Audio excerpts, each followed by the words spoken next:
The only piece of advice, I don't have a lot of time, but the only piece of advice I love to give is don't worry so much about technique and don't worry so much about where to put the camera or how to light. Worry about one thing or think about one thing. Preoccupy yourself with how do you tell a story that's really interesting, that you can get somebody not to walk out of the room right in the middle of your second act of your telling the story. Spielberg is a master of filmmaking. He is one of those few filmmakers who has given us the very basics of how a movie should be made. His classical style of filmmaking can be seen in Indiana Jones, Jurassic Park, E.T., etc., which are very popular among the masses. But there is this one film that he made in which he defied his own rules of filmmaking. And that film is Schindler's List. Schindler's List is the story of Oskar Schindler, a wealthy industrialist in Nazi-occupied Germany who is a full-grown example of capitalism. But in this story, we follow him along his journey of transformation from being an immoral capitalist to become a man who ends up using his position and resources to save over 1,000 Jewish people from the Holocaust. The film is set in the times of Second World War, and to properly portray it in a film, it needed a brilliance which only Spielberg could manage. But how did he achieve it? And what are the rules that he broke in his conventional style of filmmaking? Today, we'll be discussing that out. To begin with, we have the iconic black and white cinematography. Spielberg made a bold choice of using black and white imagery in the whole film, except for a few portions which I'll come to in the end. The whole film is shot in a war documentary style black and white footage. Unlike his other films where he immerses the audience in vibrant colors and Hollywood gloss, Schindler's List uses high contrast lighting, deep shadows and grainy film stock look, all thanks to Janusz Kaminski's brains behind it. This look makes the audience feel the horrors of the World War II, its coldness and the fragility of the people who suffered those atrocities. It was like a history resurrected before our own eyes. Then we have the handheld camera. So usually we have seen Spielberg is known for his great establishing shots, properly guided blocking methods and perfectly framed action. But Schindler's List is quite the opposite. In this film, we repeatedly see the use of handheld camera movement, which makes us feel we are right there witnessing the torture in front of our eyes. The angles are not from textbook, the frames aren't always perfect, but that is what Spielberg intended to do. To take us right into the war zone, to make us feel the nightmare.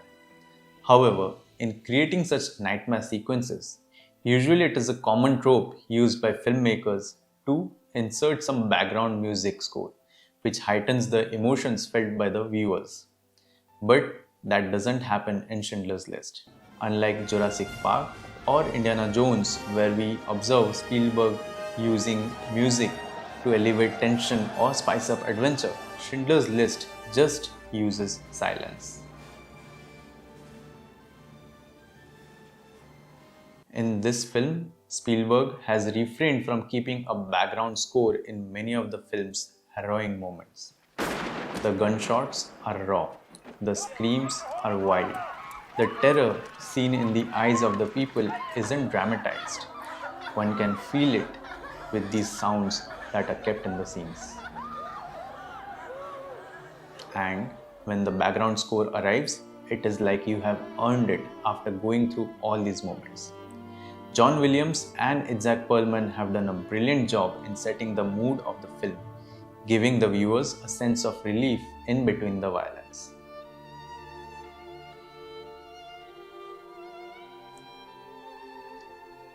Speaking of violence, Spielberg takes a whole out-of-the-box approach here. Usually his action sequences are thrilling, like a car chase, a shark attack, or a daring escape.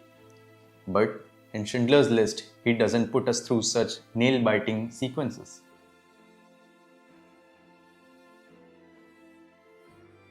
The violence that is shown is not for entertainment. It is sudden and horrifying.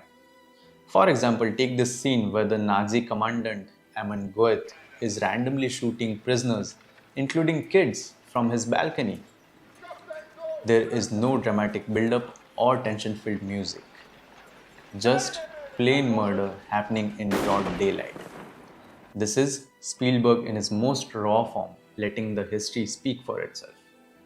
And to end this discussion, let me play out the most famous scene from the movie.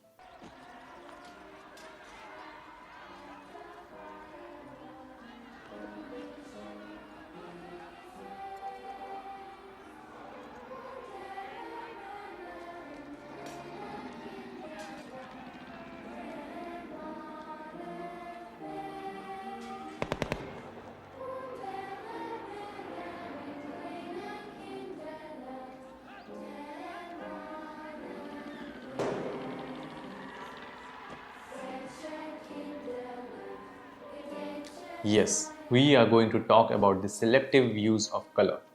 In the whole film, except for the first scene, all we see is an ocean of black and white. But Spielberg uses this one instance of color in this particular scene with the little girl to demand our attention, to show us what Schindler notices in the whole liquidation of the Krakow ghetto. And in that moment, something changes within Oskar Schindler, within us. The war is no longer just numbers, statistics, and profits for him.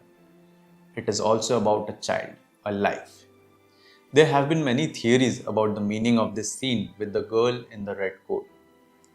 Whatever the interpretation may be, it is one of the most unforgettable scenes in the history of cinema. To conclude, Spielberg has given us some of the greatest films in cinema history. But Schindler's List, it stands apart in a lot of ways. It is a document, a reminder today of what wars bring to the common people.